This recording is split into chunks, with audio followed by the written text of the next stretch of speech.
Marasigan, most improved and best in writing. Nagmamadaling ang tumakbo yung pinsan ko at yung pamangkin ko dahil sabi nila papanoorin daw nila yung Moving Up ni Vien. Dito lang kasi siya gaganapin sa barangay. Last April 12, 2025 nga ginanap yung Moving Up ni Vien. Grabe no, ang bilis ng panahon, parang yung mga pandemic babies natin ngayon gagraduate na ng daycare. Ha, iyak mami. Hindi naman, sakto lang.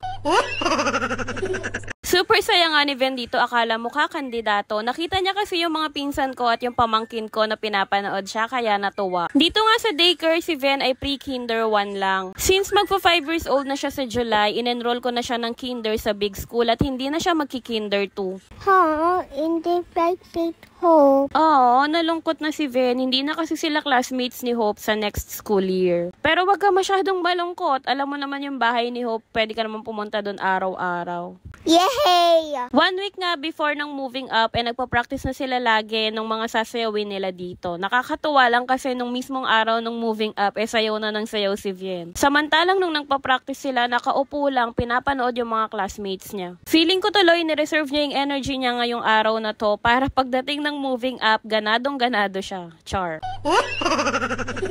After nga nung first performance nila, nag-introduction speech muna ang chairman bilang pagbati sa mga batang magmo-moving up at sa pagtatapos ngayong school year. Sabi nga ni chairman sa speech niya, dito sa daycare hindi pa naman patalinuhan ng mga bata. Sa daycare kasi, dito unang hinuhubog ang social skills ng mga bata at ang attitude nila towards sa ibang tao. Aside nga doon, tinuturo na rin sa kanila yung pag-recognize ng numbers, letters, colors, and shapes. Para kapag pumasok na sila ng big school bilang kindergarten, ready na sila. Anyways, dito nga sa second performance nila Vien, habang nagvi-video ako, medyo natiteary-eyed ako. Hindi ko alam, may pagka-OA lang yata ako. Char.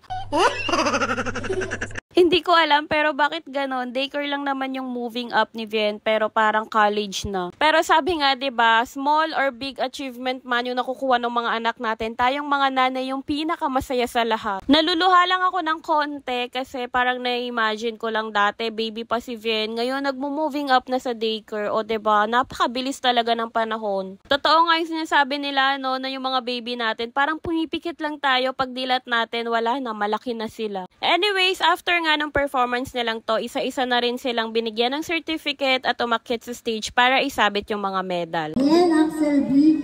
Marasigan, most improved and best in writing.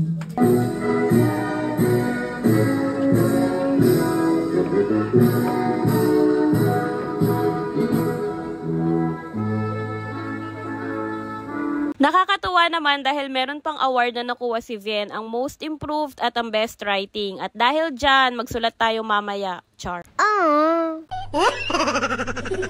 Mukhang nagbunga nga yung pagkukumon natin, Vien, at nakakuha ka pa ng award ng best in writing. Tara, magsulat na tayo, Vien. Patunayan mo sa kanila yung award mong best in writing. Nanusulat kahit na. Ito na nga yung last performance ni Vien na inaalay daw nila sa mga parents nila. Buti na nga lang kahit sobrang init, nagawa pa rin sumayaw ng mga batang ito. Ang cute. After niya, nagbigay na nga ng last speech yung teacher nila para sa pagtatapos ng program na ito. After niyan, pinapunta na rin lahat ng bata dito sa stage para sa photo op. Ito namang si Vien, akala mo Olympics yung napanalunan, may pagkagat pa ng medal. Unang step pa lang to sa journey mo, Vien, mahaba-haba pa ang lalakbayin mo. Pero sa ngayon, proud kami sa kung anong achievement ang nakuha mo ngayon. Nandito lang kami ng daddy para suportahan ka sa kung anong gusto mong gawin sa buhay mo. Yung message ko naman, parang college na gumraduate. Huy, daycare pa lang yan, char.